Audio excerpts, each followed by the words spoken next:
पिछली बार हमने सम्यक दर्शन की क्या महिमा है इस बात को समझा, तरह तरह से समझा। अनेक श्लोक, गाथा, तर्क, दृष्टांत के माध्यम से समझा। रत्नकर्ण श्रावकाचार्य में सम्यक दर्शन की महिमा पर जो 10 श्लोक लिखे हैं उनमें भी सम्यक दर्शन को 3 लोक 3 काल में सर्वश्रेष्ठ वस्तु है ऐसा समझाया। और कुल मिलाकर के ये समझ में आया कि लौकिक जीवन भी बढ़िया बनाना हो तो सम्यक दर्शन चाहिए। सम्यक दर्शन के बिना तो लौकिक जीवन में भी महान कष्ट है। सम्यक दर्शन होते ही 41 महान अशुभ कर्म प्रकृतियों का क्षय हो जाता है और जिसको सम्यक दर्शन प्राप्त होता है वो जीव कभी भी नरक गति में नहीं जाता, तिर्यंच गति में नहीं जाता, देव गति में भी जाए तो भवनवासी व्यंतर ज्योतिषी नहीं बनता, मनुष्य गति में जाए तो दुष्कुल विकृत अल्पायु दरिद्र नहीं बज। माने ये 4 बात ही सोचो, वो दुष्कुल में नहीं जाता, वो विकलांग नहीं होता, वो अल्पायु नहीं होता, वो दरिद्र नहीं होता। इन 4 विशेषण में देखा जाए तो हमारी आपकी जिंदगी के सारे दुख सिमट गए। आदमी को फिल्में बनी है रोटी कपड़ा और मकान, आदमी को क्या चाहिए? पैसा चाहिए। कोई विकलांग ना हो, कोई और दिक्कतें ना हो, सो ये सब दिक्कत सम्यक दृष्टि को आगामी कभी भी नहीं होती है। ये तत्काल उसको इस तरह का फायदा है। बड़े बड़े उच्च पद उसको सम्यक दृष्टि को ही प्राप्त होते हैं। सम्यक दृष्टि के चरणों में लक्ष्मी रहती है, जिह्वा पर सरस्वती रहती है और अद्भुत जीवन होता है। ओजस तेजो विद्या वीर्य यशो वृद्धि विजय विभव सनाथा महाकुला महार्था मानव तिलका भवंति दर्शन पूता। जो सम्यक दर्शन को धारण करते हैं वो मनुष्य जाति के तिलक बनते हैं। देवराज इंद्र भी उनको प्रणाम करता है। नाना देवी देवता सम्यक दृष्टि की सेवा करते हैं। बड़ा ओजस्वी तेजस्वी, कैसे बताऊं मैं किस बात उसकी महिमा को। आपकी भाषा में मैंने पिछली बार उदाहरण दिया कि अपन कहते हैं कि एक आदमी तो ऐसा होता है सोने के हाथ लगाए तो मिट्टी हो जाए, और एक आदमी ऐसा होता है मिट्टी के हाथ लगाए तो सोना हो जाए। सम्यक दृष्टि ऐसा ही होता है। ये बड़े बड़े धर्मात्माओं की कथाएं जो पढ़ते हैं ना, मान लो श्रीपाल की कथा और बहुत सारी कथाएं हैं।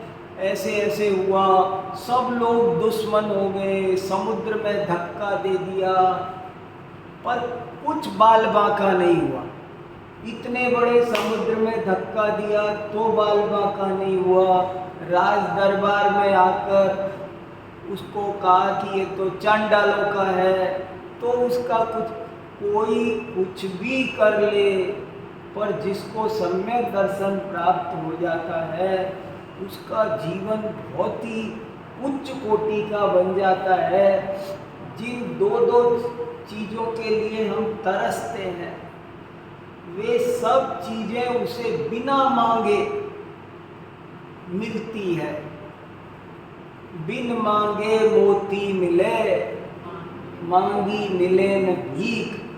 जिन चीजों के लिए मिथ्या दृष्टि तरसता है, फूटी कोड़ी के लिए तरसता है, जरा से यश के लिए तरसता है, और सम्यक दृष्टि को कुछ नहीं चाहिए फिर भी उसे 3 लोक में ख्याति मिलती है। कैसा अजब गजब का काम हो जाता है। मुझे तो बहुत महिमा आ रही है। 20-22 दिन जब से 10 लक्षण से न्यू जर्सी में ये टॉपिक शुरू किया, सो चल रहा है और वही चित्त में है। लौकिक जीवन भी मंगलमय बनाना हो, स्वस्थ रहना हो, कभी किसी तरह अच्छा परिवार, अनुकूलताएं सब सम्यक दृष्टि को सहज मिलती है। सम्यक दृष्टि को सहज सर्व अनुकूलताएं मिलती है। क्या कमाल हो जाता है, क्या होता है। तो ऐसे अपन ने पिछली बार ये सब बातें की। आज तो जरा सा बस रिमाइंड कराया है, क्योंकि अब मुझे आगे बढ़ना है। पर इतनी सी बात बताए बिना क्या सम्यक दृष्टि होता है, कैसे सम्यक दर्शन को जीव प्राप्त कर ले। शिक्षा ही शिक्षा है, वो जहाँ जाए वहाँ उसका अभिनंदन ही अभिनंदन है, उन्नति ही उन्नति है। ऐसा सम्यक दृष्टि का महान अतिशय होता है। इसलिए सम्यक दर्शन प्राप्त करने का प्रबल पुरुषार्थ करना चाहिए। सब आचार्यों ने खूब लिखा है। आचार्य अमृतचंद्र देव ने पुरुषार्थ सिद्धि उपाय में लिखा, तत्रादौ सम्यक्त्वं समुपाश्रयणीयमखिल यत्नेन तस्मिन् सत्येव यथो भवति ज्ञानं चरित्रं च। सारी कोशिश करके, कैसे भी करके सम्यक दर्शन प्राप्त करो। समय सार में लिखा, अयि कथमपि मृत्वा, अरे कैसे भी मर के भी सम्यक दर्शन करो। 6 डाला में लिखा, मोक्ष महल की प्रथम सीढ़ी, या बिन ज्ञान चरित्रा सम्यक तान लहे सो दर्शन धारो भव्य पवित्रा। कितनी बढ़िया बात लिखी थी। और भी लिखा उसके आगे भी कि ये मनुष्य पर्याय फिर नहीं मिलने, जो सम्यक नहीं होवे यह नर भव फिर मिलन कठिन है। जो सम्यक नहीं होवे, कैसे भी करके सम्यक दर्शन प्राप्त करो। ऐसी शास्त्रों में बहुत जोर देकर बात की गई है। लेकिन कभी कभी सोचने लगता हूँ तो थोड़ा दुख होता है कि आज की धर्म सभाओं में से सम्यक दर्शन गायब है। जिस सम्यक जैन सभाओं में, जैन धर्म की सभाओं में सम्यक दर्शन की बात तो जरूर से जरूर होनी चाहिए, पर वो गायब है। आज सम्यक दर्शन की चर्चा करने वाले भी कम हो गए। हमको उस चर्चा को आत्महित करना हो तो जरूर से जरूर करना है। न केवल करना है, अच्छे से सम्यक दर्शन का स्वरूप समझना है और समझकर सम्यक दर्शन की प्राप्ति भी करनी है। नहीं तो ये मनुष्य पर्याय व्यर्थ चली जाएगी। और न केवल चली जाएगी, यह नर भव फिर मिलन कठिन है। ये अगर सम्यक दर्शन नहीं हुआ तो फिर से मनुष्य पर्याय मिलना नामुमकिन जैसा है। बहुत कठिन लिखा है। कठिन माने आचार्य थोड़े से में बोलते हैं कठिन, वो कठिन है जब कठिन बोल रहे हैं, महाकठिन है, बहुत कठिन है। इसलिए एक भी दिन सम्यक दर्शन भूलने लायक नहीं है। याद करके रोज सुबह शाम 24 घंटे सम्यक दर्शन की प्राप्ति की चिंता करनी चाहिए। हमें सब चीज़ों की चिंता है पर सम्यक दर्शन की प्राप्ति की चिंता नहीं है। हम वर्कशीट बनाते हैं कि आज क्या क्या काम करना है, उसमें कहीं सम्यक दर्शन नहीं होता, जबकि वो सबसे टॉप में होना चाहिए। अब अपन को थोड़ा सा ये विचार करना है कि ये सम्यक दर्शन कैसे प्राप्त हो, क्या इसका स्वरूप है। आज थोड़ी सी इस बात पे विचार करना है कि सम्यक दर्शन क्या चीज है और वो कैसे प्राप्त होता है। ये तो सब सुन लिया ऐसी महिमा उसकी। हालांकि मैं एक बात और कह रहा हूँ फिर से कि यदि इतनी महिमा समझ में आ जाएगी तो सम्यक दर्शन का क्या स्वरूप है वो अपने आप खोज लेगा और करेगा। इसलिए ज़्यादा से ज़्यादा उसकी ही चर्चा की जा सकती है। पर अपन बढ़ते हैं, सम्यक दर्शन का क्या स्वरूप है और वो कैसे प्राप्त होता है। बहुत दुर्लभ चर्चा है, हजारों शास्त्र सभाओं, अन्यत्र तो कहीं मिलेगी ही नहीं। जैन सभाओं में भी ये बात आपको आसानी से सुनने नहीं मिलेगी, जबकि ये द्वादशांग का सार है।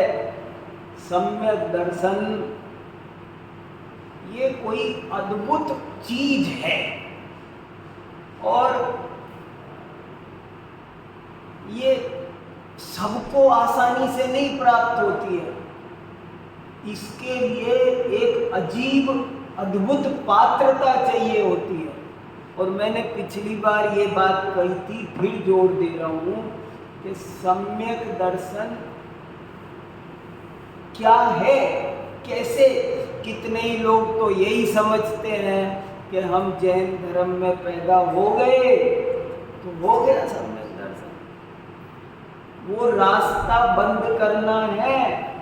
सम्यक दर्शन की प्राप्ति उसको होती है जिसके अंदर से आश्रव बंध की सारी भावना पूरी तरह निकल गई होती है। जिसको आश्रव भाव की भावना का अभिप्राय अंदर है, 7 तत्व की श्रद्धा होनी चाहिए। पर उसको खुलासा करके देखो, ऐसे ऊपर ऊपर से श्रद्धा का नाम 7 तत्व की श्रद्धा नहीं है। कोई कहे आप मेरे से पूछ लो, मुझे 7 तत्व के नाम पता है, परिभाषा पता है, ऐसे नहीं काम चलेगा। आपको वो चीज रियलाइज हो रही है कि नहीं हो रही है।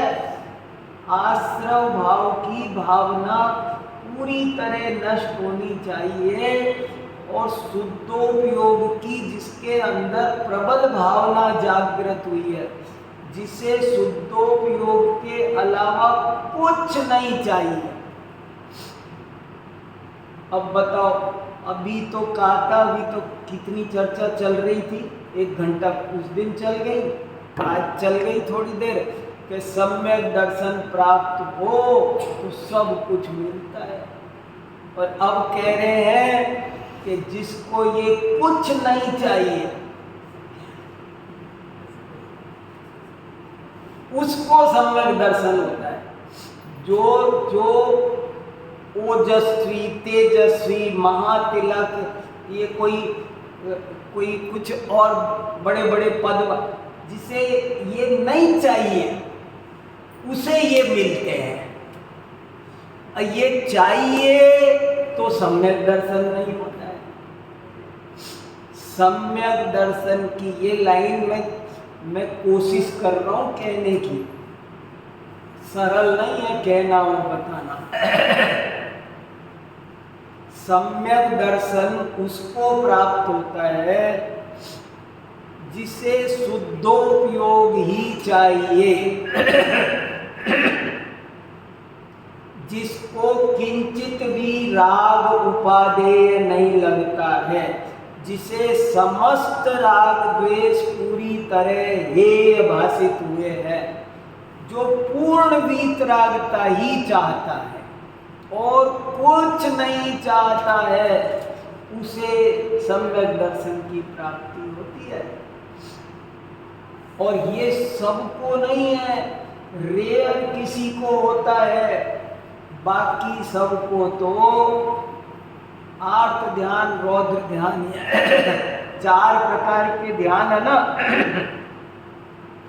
आर्त ध्यान, रौद्र ध्यान, धर्म ध्यान, शुक्ल ध्यान। इनमें से धर्म ध्यान का प्रारंभ चौथे गुण स्थान से होता है। आप और हम धर्म ध्यान करते हैं? नहीं। बताओ, सोचो, कोई मिथ्या दृष्टि पूजा कर रहा है तो कहा जा सकता है वो धर्म ध्यान कर रहा है? कुछ नहीं कर रहा है, वो तो आर्त रौद्र ध्यान ही कर रहा है। धर्म ध्यान का प्रारंभ चतुर्थ गुण स्थान से होता है, और चतुर्थ गुण स्थान शुद्धोपयोग के बिना नहीं होता है, आत्मानुभूति के बिना नहीं होता है। सबसे पहले आत्मानुभूति होती है, तब सम्यक दर्शन प्राप्त होता है, तब शुद्धोपयोग होता है। आत्मानुभूति का तो ठिकाना नहीं है, उधर की तो बात नहीं है, और बात आए तो ये और कहने वाले मिलते हैं। आत्मानुभूति थोड़ी हो सकती है कोई, वो रास्ते और बंद कर रखे हैं कि हमें तो आत्मानुभूति जैसे हो ही नहीं सकती। अरे सारे शास्त्रों में सैकड़ों बार लिखा है, भरत आदि चक्रवर्तियों को 6 खंड के वैभव के बीच 96,000 यानियों के बीच आत्मानुभूति होती थी। सम्यक दृष्टि राज्य पद में हो, घर गृहस्थी में हो, नरक में हो, तो भी आत्मा का अनुभव होता है, शुद्धोपयोग होता है। तिर्यंच हो तो भी उसे शुद्धोपयोग होता है। सोचो, हम आप कभी शुद्धोपयोग प्राप्त करना चाहते हैं? चिंता है उसकी, कुछ उद्यम है? तो हमको सम्यक दर्शन की बात करना बेकार है, हमें सम्यक दर्शन नहीं हो सकता। सम्यक दर्शन तभी होता है, 3 तरह के उपयोग हैं, अशुभोपयोग, शुभोपयोग और शुद्धोपयोग। हिंसा, झूठ, चोरी, कुशील, परिग्रह में अशुभोपयोग है, और दया, दान, व्रत, उपवास, पूजा पाठ, इसमें क्या है? शुभोपयोग है। लेकिन इन दोनों से ऊपर उठने के, ये दोनों बंध के कारण है, संसार के कारण है, और ये है, और मुझे ये कुछ नहीं चाहिए, मुझे तो शुद्धोपयोग ही चाहिए। ऐसी जिसकी तीव्र भावना हो, और फिर जो शुद्धोपयोग जीवन में प्रकट कर ले, उसको सम्यक दर्शन की प्राप्ति होती है। नहीं तो वही भावना।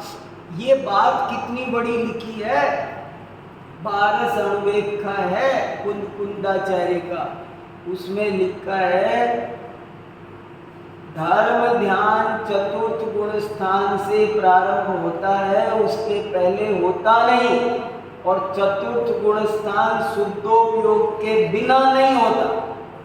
दर्शन मोह का क्षय किस आधार पर होगा? एक चिड़िया भी जिस आत्मानुभूति को कर सकती है, उसे हम जैन होकर, जिनवाणी पाकर, उसकी कोई चर्चा नहीं, उसका कोई उद्यम नहीं। आज ये एक बहुत बड़ी कमी है हमारी समाज में कि जिसकी चर्चा खूब होनी चाहिए। सामायिक करो, बैठो, विचार करो, और संपूर्ण आश्रव भाव ये है, मुझे तो केवल शुद्ध भाव चाहिए, और सारे भावों में जिसे जरा सी भी उपादेय बुद्धि है, वो सम्यक दृष्टि नहीं हो सकता।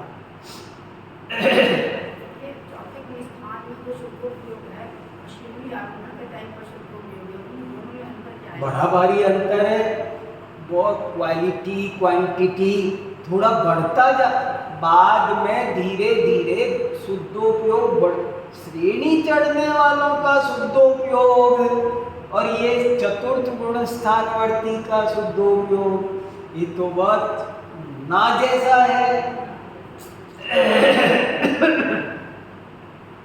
श्रेणी तो मुनिराज चढ़ते हैं, बहुत उच्च मुनिराज भी सब नहीं चढ़ते हैं, कोई कोई चढ़ते हैं, तो उनके शुद्धोपयोग की तो बात न्यारी है। मैं तो इस बात को थोड़ा कहने की कोशिश कर रहा हूँ। देखो, मुझे कोई शैली नहीं बनानी है, मैं केवल मेरी बात आप तक पहुँच जाए, और बहुत इम्पोर्टेंट बात है, इसलिए आपको तसल्ली से कह रहा हूँ। धीरे धीरे आप भी थोड़ा सहयोग करो इस बात को पकड़ने का, कि जिसको किसी भी प्रकार के शुभाशुभ राग का अभिप्राय नहीं है, जो चाहता नहीं है, उसे हेय मानता है, अनुचित मानता है, बंध का कारण मानता है, दुख का कारण मानता है, वो ही सम्यक दृष्टि हो सकता है। भले सम्यक दृष्टि को भी शुभाशुभ राग आता है, खूब आता है, सम्यक दृष्टि को भी राग आएगा, मंदिर बनवा दूं, बड़ी पूजा रचवाऊं, लेकिन वो राग आते हुए भी वो ये जानता है ये तो है, ये तो बंध का कारण है।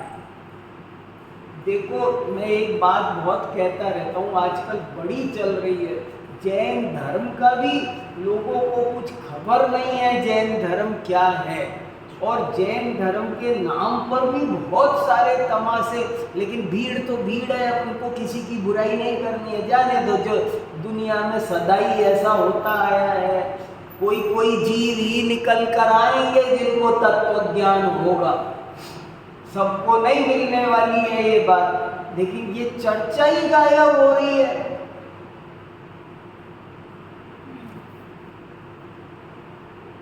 सम्यक दृष्टि को भावना होती है, कामना नहीं होती है, और हम कामनाएं किए चले जा रहे हैं। कामना में और भावना में बहुत अंतर है, जरा समझो, जमीन आसमान का अंतर है। एक मंदिर बन जाए, सब जीव सुखी रहे, ये क्या है? सब जीव सुखी रहे, क्या है? भावना है, कामना नहीं है। हमारे यहाँ सब मेरी भावना है, उसका हेडिंग मेरी कामना लिखा था। कामना, सुनो, कामना और भावना में क्या अंतर है, मैं बहुत लंबा बता सकता हूँ, पर एक लाइन में सब समझ में आ जाएगा। कामना आर्त ध्यान है और भावना धर्म ध्यान। कामना तिर्यंच गति का कारण है। कितना अंतर है। कोई सम्यक दृष्टि का पहला अंग है निसंकी, निकांक्षी, जिसे कुछ नहीं चाहिए। कोई इच्छा सम्यक दृष्टि को होती है, ये शास्त्र छप जाए, धवला ग्रंथ छप जाए। कुंद कुंदाचार्य को भी इच्छा हुई ना कि समय सार लिख दूं, बड़े बड़े आचार्यों को इच्छा हुई ना कि मैं लिख दूं, लेकिन लिखते समय भी उनको क्या लगा? उन्होंने इसे उपादेय नहीं माना। सम्यक दृष्टि पूजा करता है, दया करता है, दान देता है, लेकिन इनको अच्छा नहीं मानता, इनको छोड़ना चाहता है, बंध का कारण मानता है। ये भूमिका अनुसार ऐसे भाव आ रहे हैं और इन भावों के आने से कोई लाभ होने वाला नहीं है। मुझे आ रहे इस भूमिका में ऐसे भाव, लेकिन मेरे भाव, ये सारे भाव व्यर्थ है। मैं एक लाइन बोलता रहता हूं, ये सारे भाव निरर्थक है और अनर्थक है। जितने भी शुभाशुभ भाव आते हैं वे सब निरर्थक हैं और अनर्थक हैं। जीव की दया करने का भाव, पूजा करने का भाव कैसा है? ये अपने मन पर, अपने छाती पर हाथ धर के सोचो। अपन को ये लगता है कि ये निरर्थक है, अनर्थक है, बंध का कारण है। क्या है जैन धर्म का उपदेश? जैन धर्म हमसे क्या कह रहा है कुल मिलाकर के? वो तो हमसे कह रहा है तुम सिर्फ और सिर्फ ज्ञाता दृष्टा, सम्यक दृष्टि का पहला अंग क्या कह रहा है, दूसरा अंग क्या कह रहा है? तीन लोक में कहीं कोई गुंजाइश नहीं है कुछ भी करने दे। सारी कर्तृत्व बुद्धि जो उतार के धर सकता है वो सम्यक दृष्टि बन सकता है। बिल्कुल अपने में अपनत्व आना, पर में पर बुद्धि हो, विभावों में हेय बुद्धि हो, वो सम्यक दृष्टि हो। और इसी का नाम सात तत्व का श्रद्धान है। देव शास्त्र गुरु का श्रद्धान किसका नाम है? बहुत बढ़िया। लेकिन देव माने ये किसी, मैं तो छान के आ रहा हूं दुनिया, कोई देव को वीतरागी मान के राजी नहीं है। कहीं लू पोल बनाई रखी है। भगवान पूर्णतया वीतरागी हैं, ये बात नहीं समझ में आ रही। जगत का ये बात समझ में आ रही है? होता स्वयं क्या होता स्वयं जगत परिणाम, मैं जगता करता क्या काम। ये बात समझ में आ रही है? एकदम अकड़ता रहूं, कोई कुछ ना करे तो भी ये दुनिया शांति से चलने वाली। ये तो कर्तृत्व बुद्धि ही उल्टा ज्ञान पैदा कर रही है, समस्या पैदा कर रही है। मैं करूं। सिर्फ शुद्धोपयोग की भावना, आत्मानुभूति की भावना, किसी भी प्रकार का कोई भी काम जिसे एक आत्मानुभूति के सिवाय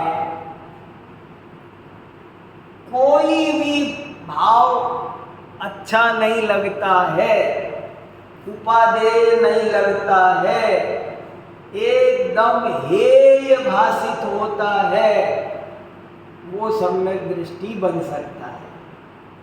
सम्यक दृष्टि बनने के लिए काम एक आत्मार्थनो बीजो नहीं मन रो, सिर्फ और सिर्फ शुद्धोपयोग की भावना का नाम ही सम्यक दर्शन है।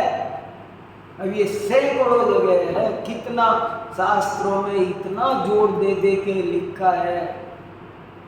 भूदरदास जी ने एक छंद लिखा है 300-350 साल पहले।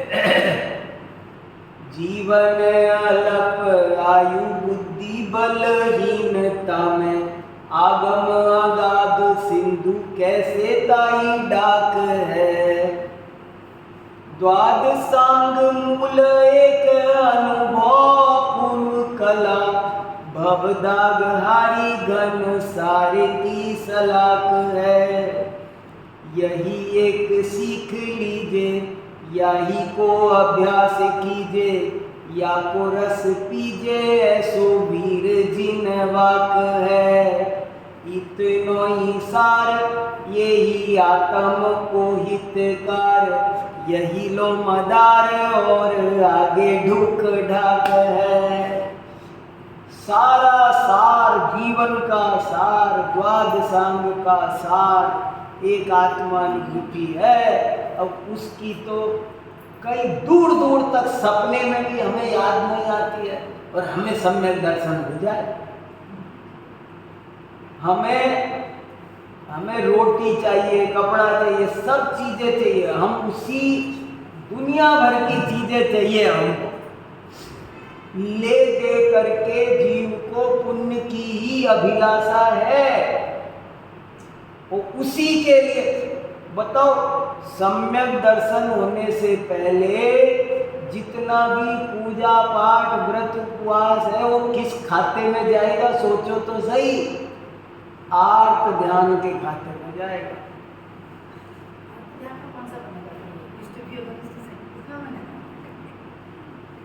आप सोच लो, बनेगा, पक्का बनेगा, निदान बनेगा, कुछ तो बनेगा, बनेगा ना, बनेगा।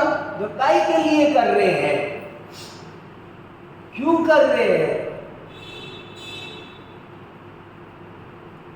घर गृहस्थी अच्छी चले, पैसा अच्छा आ जाए, मंदिर जाने से पैसा अच्छा आता है, तबीयत ठीक रह जाए, होता है। धर्म ध्यान करने से, मंदिर आने से पैसा आता है, तबीयत अच्छी रहती है, होता है। सब कौन मना कर रहा है? हाँ हाँ, वो सुबह मंदिर से पूजा करके दुकान पे जाते थे। मैं बहुत मैं बहुत सीरियस बात कह रहा हूँ, और केवल आपको नहीं कह रहा, मैं मेरे को भी कह रहा हूँ। और आप सब लोग बहुत शांति से समझो। ये जैन, मैं बिना किसी पंथवाद के, किसी चक्कर में नहीं हूँ। ये तो आप पक्की गारंटी समझ लेना मेरे बारे में। मैं किसी पंथ का आदमी नहीं हूँ। मैंने प्रतिज्ञा की है कि जिनवाणी को एकदम ईमानदारी से पढ़ूंगा, मूल ग्रंथों से पढ़ूंगा। मैं न 13 पंथी हूँ, न मैं 20 पंथी हूँ, न मैं कोई एक महाराज का वाला हूँ, न कोई किसी का हूँ, किसी का नहीं हूँ। हमको तो जो जिनवाणी क्या कह रही है और क्या आत्मा का हित का रास्ता क्या बता रही है, वो मैं समझ रहा हूँ। आत्मानुभूति की क्या तैयारी है, ये मुझे आपसे पूछना है। अपन सब धर्मात्मा कहलाते हैं ना, ग्रीन पार्क के। अपन सब ग्रीन पार्क के धर्मात्मा लोग हैं भाई। तो धर्मात्मा लोग का धर्म कहाँ से शुरू होता है? धर्म की शुरुआत शुद्धोपयोग से होती है, उसके पहले धर्म की शुरुआत होती नहीं है। संपूर्ण सम्यक दृष्टि को कोई इच्छा नहीं स्वर्ग में जाना है। सम्यक दृष्टि से पूछो तो क्या कहेगा? उसको कोई इच्छा नहीं है। अगर उस सम्यक, और एक लाइन सुनो, जिसे पुण्य के उदय की इच्छा है और पाप के उदय का भय है, वो सम्यक दृष्टि नहीं है, हो नहीं सकता।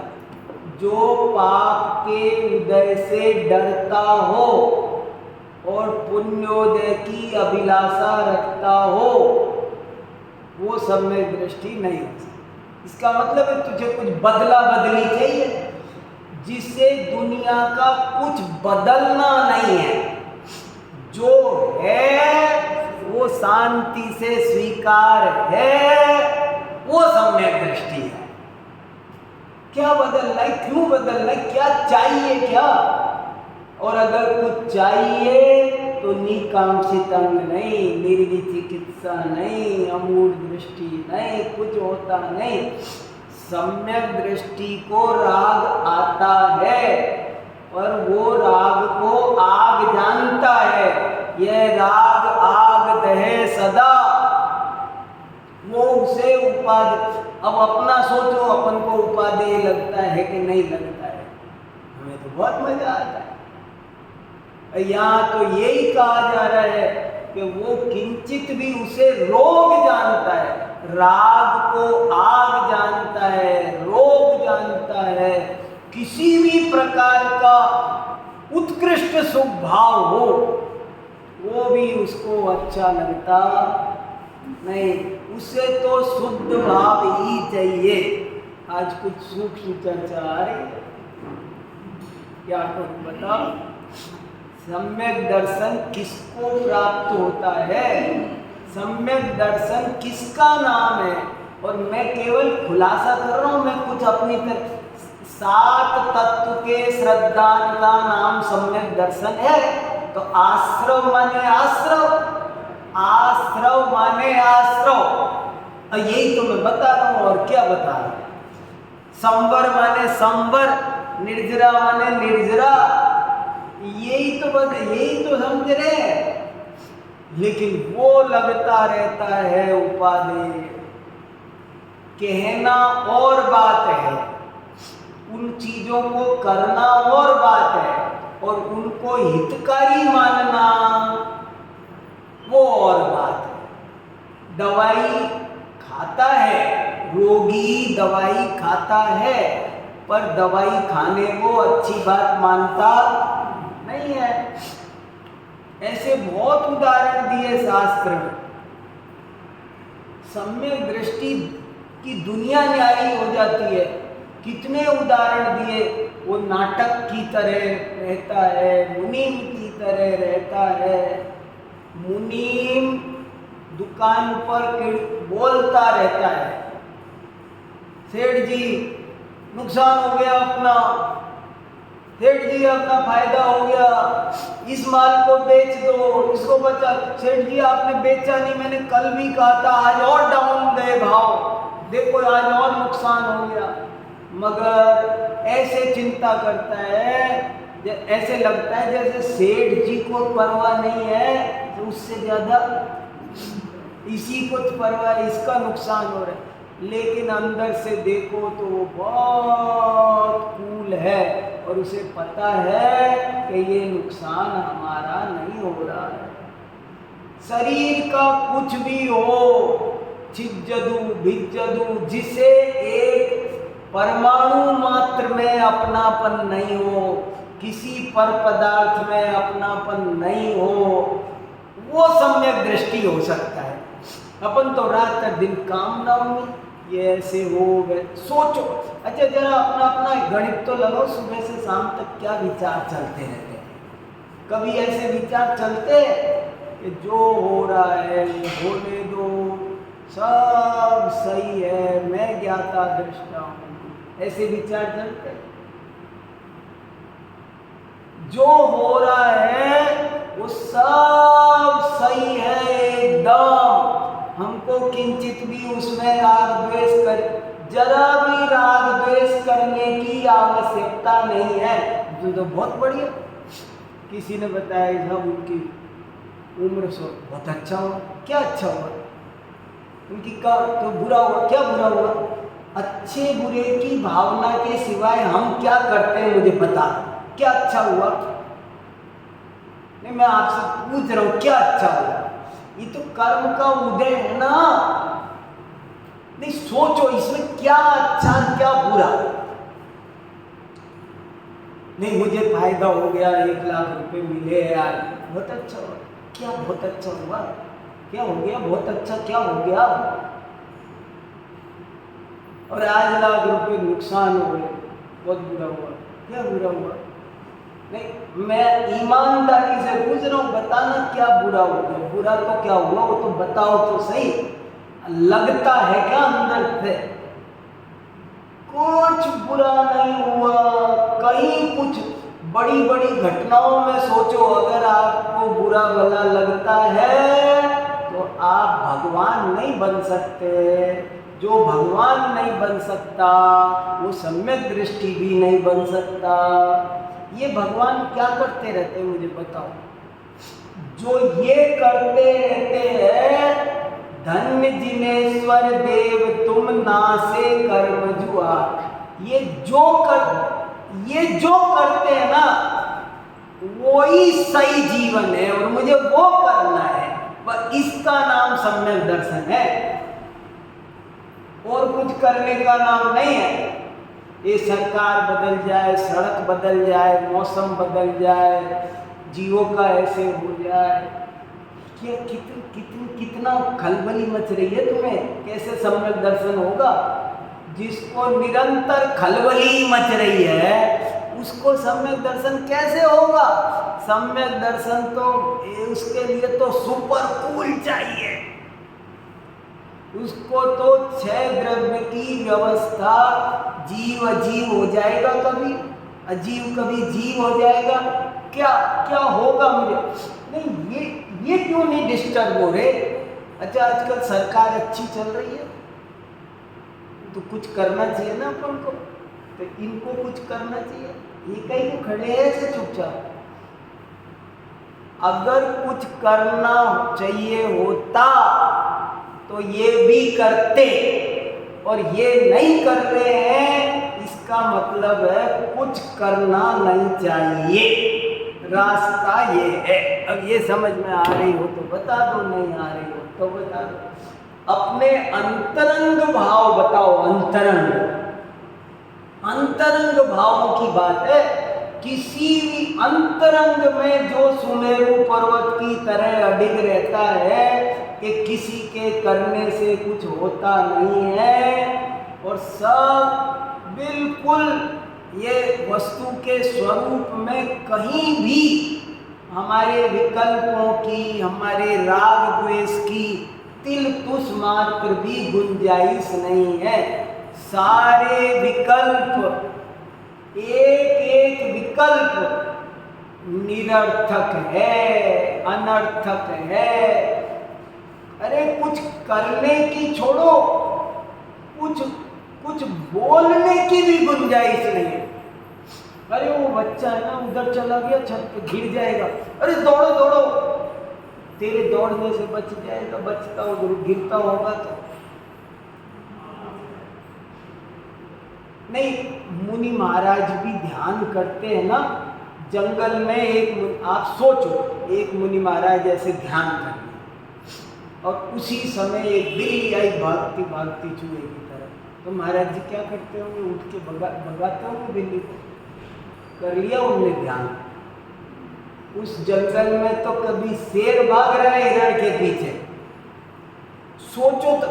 कोई मेरी बात का छल मत निकालना, लेकिन मैं ये पूछ रहा हूँ कि मुनि महाराज जंगल में, बहुत बढ़िया मौसम हो रहा है, झरने खिल रहे हैं, खुश होते होंगे। मनोज्ञा मनोज्ञ विषयेषु राग द्वेष वर्जनानि पंच, ये पेड़ सूखा है, बुरा लग रहा है, ऐसे सोचते होंगे। क्या पेड़ है मजेदार, ऐसे सोचते होंगे। राग द्वेष का पूर्णतया अभाव करने के लिए मुनि महाराज बने हैं कि राग द्वेष की भावना है तो जीव मिथ्या दृष्टि है, और राग द्वेष की पूरी भावना मिट जाए तो उसका नाम सम्यक। देखो मैंने ये नहीं बोला राग द्वेष मिट जाए तो सम्यक, समझना जरा, राग द्वेष तो बचेंगे, राग द्वेष तो बचेंगे, राग द्वेष तो धीरे धीरे मिटेंगे, लेकिन राग द्वेष की भावना वो मिटेगी। राग द्वेष जरूरी है ऐसा लगना बंद हो जाएगा। राग द्वेष से भला होता है मेरे राग करने से मेरा भला है, दूसरे का भला। अपन क्या समझते हैं? मान लो मैं माँ हूँ तो मैं क्या सोचता हूँ, मैं राग कर रहा हूँ तो मेरा भी भला है, मेरे बच्चे का भी भला है। यहाँ ये समझना है कि ये जो राग भाव पैदा हुआ है इससे ना मेरा भला है ना बच्चे का भला है। मैं माई नहीं हूँ, राग नहीं जाएगा। फिर मैं बार बार कह रहा हूँ, राग द्वेष की भावना जाएगी, राग द्वेष में उपादेय बुद्धि जाएगी। राग द्वेष में, इस लाइन को फिर बोल रहा हूँ, बहुत कठिन और बहुत इम्पोर्टेंट टॉपिक है। आप छोटा मोटा मत समझना इस बात को। राग द्वेष में किंचित भी उपादेय बुद्धि बच जाए, ऐसे लिखा है समय सार में, परमाणु मात्र भी राग की अभिलाषा हो तो वो मिथ्या दृष्टि है, चाहे कुछ भी हो। और परमाणु राग की अभिलाषा खत्म हुई हो, किंचित भी राग की भावना जिसे नहीं बची हो,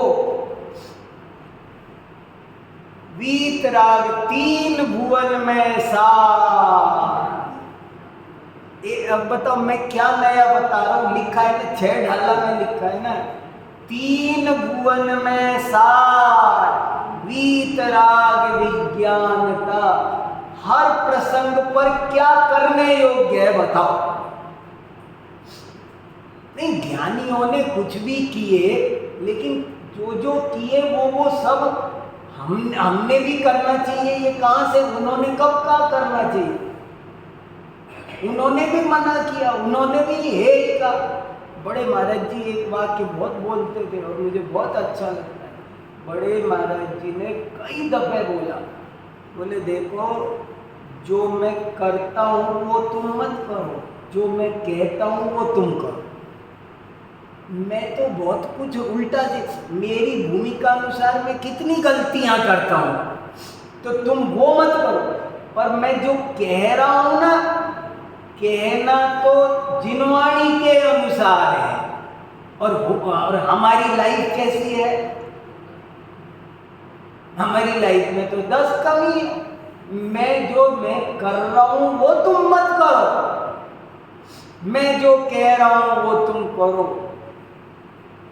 तो भाई देखो, कुल मिला के बात यही है, सम्यक दर्शन प्राप्त करना है, पहले निर्णय करो।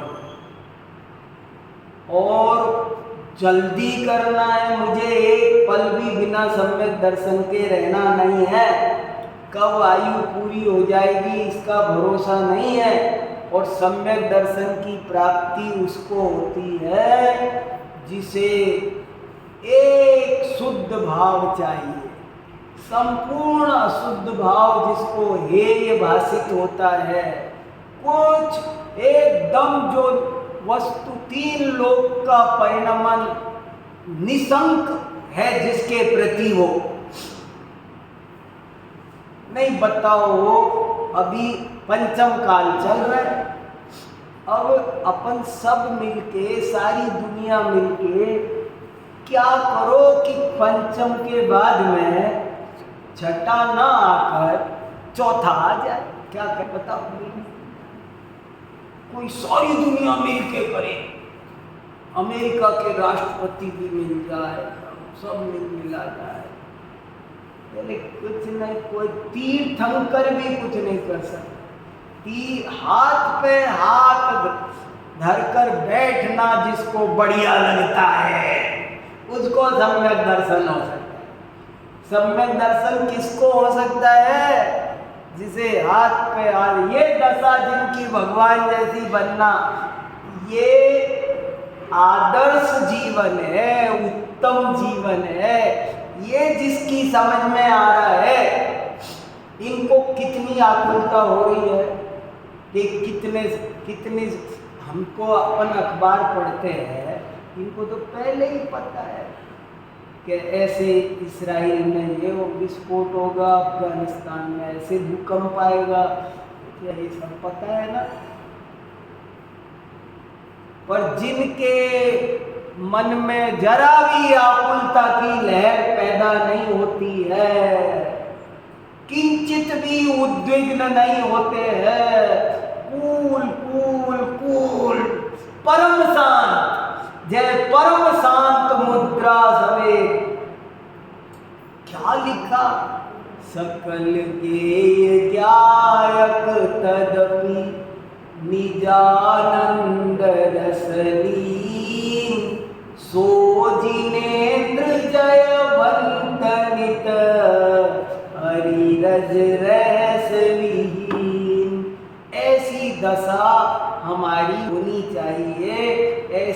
श्रद्धा तो हो,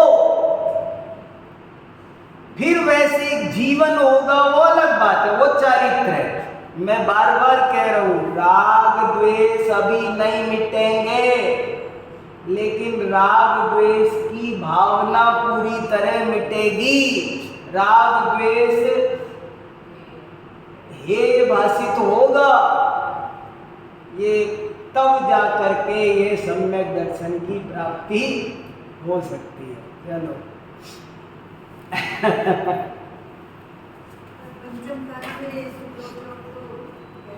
बहुत अच्छा। देखो मैं बहुत जोर जोर दे के कह रहा हूँ, आजकल अनेक लोग ऐसा कह रहे हैं, मैं बहुत भरे मन से बता रहा हूँ। आप लोग मेरे से बहस करो और आप मुझे कहो, मैं सब प्रमाण लेके आपको सब दिखाता हूँ। आजकल कितने लोग ये कहेंगे तो मिलेंगे आपको, पंचम काल में शुद्धोपयोग नहीं होता। कोई बोलेगा गृहस्थों को आत्मानुभूति नहीं होती, लेकिन ये सब बातें गलत है। आत्मानुभूति होती आज भी साफ साफ लिखा, अज्जवि पंचमयाले, यही शब्द लिखा है रहणदार में कई जगह का। आज भी पंचम काल में भी गृहस्थों को भी, अरे उसके बिना दर्शन मोह का क्षय नहीं होता। प्रवचन सार गाथा नंबर 80, जैसे नाचार्य की टीका पढ़ो। गाथा नंबर 320 की जैसे नाचार्य की टीका पढ़ो। 10 जगह ये विषय आया है। जब ये समझोगे कि पंचम काल है, हम तो गृहस्थ है, अपन को तो आत्मानुभूति हो ही नहीं सकती, तो रास्ता पक्का बंद हो गया, जिंदगी में मरे जाओगे, होगी नहीं। जिसने यही निर्णय कर लिया, आज मैं कहता रहा, मैं दुख बता रहा हूं आपको कि हमारे वक्ता लोग ये समझा रहे हैं कि हो नहीं सकता पंचम काल ग्रह तो आत्मानुभूति का उपदेश देने की बजाय रोज सबको श्रावक श्राविकाओं को समझाना चाहिए कि तुम शुद्धोपयोग का नाम ही धर्म है, वो करो। वो तो समझा नहीं रहे और उल्टा वो नहीं होता है, उसका राज वो तुम छोड़ो, बस वो तुम छोड़ो। अरे भगवान, ऐसी जिनागम के विपरीत बात है। शास्त्र में सैकड़ों जगह लिखा हुआ है। मेरे पास मैंने बहुत होमवर्क किया इसमें, मुझे भी डाउट हुआ, फिर मैंने देखा तो सभी आचार्यों ने लिखा है कि हाथ कम होता है, बहुत कम होता है, लेकिन नहीं होता हो तो पहले से चौथे में जा नहीं सकते। दर्शन मोह का क्षय शुद्धोपयोग के बिना होता नहीं है, ऐसा अनेक आचार्यों ने आत्मानुभूति होती ही होती है। करो, उद्यम तो करो, की जा सकती है, कुछ दिक्कत नहीं है। भेद विज्ञान है, राग से भिन्न ज्ञान का स्वाद चखना है, वो संभव है। जैसे मिली हुई चीजों में से एक का स्वाद लिया जा सकता है, मिली हुई ठंडाई में से एक चीज का, काली मिर्च का स्वाद अलग लिया जा सकता है। ऐसे ही अनंत विकार होने पर भी शुद्ध आत्मा का रस चख पिया जा सकता है। ऐसा सब आचार्यों ने लिखा है। इस बात को सब लोग गंभीरता से समझो। शंका हो तो शास्त्रार्थ चर्चा विचार विमर्श बैठ करके ठंडे दिमाग से कर सकते हो, लेकिन ये नहीं किया तो फिर अब हमसे बात ना करो, अब हमारे पास और कोई माल नहीं है। असली माल ये है, और जितनी भी चर्चा है वो इसके लिए है। बाकी सारे काम, व्रत उपवास तीर्थ यात्रा, सब काम इसके लिए, अनुभूति के लिए ये है। इसलिए एकमात्र आत्मानुभूति का ही उद्यम करने योग्य है। चलो।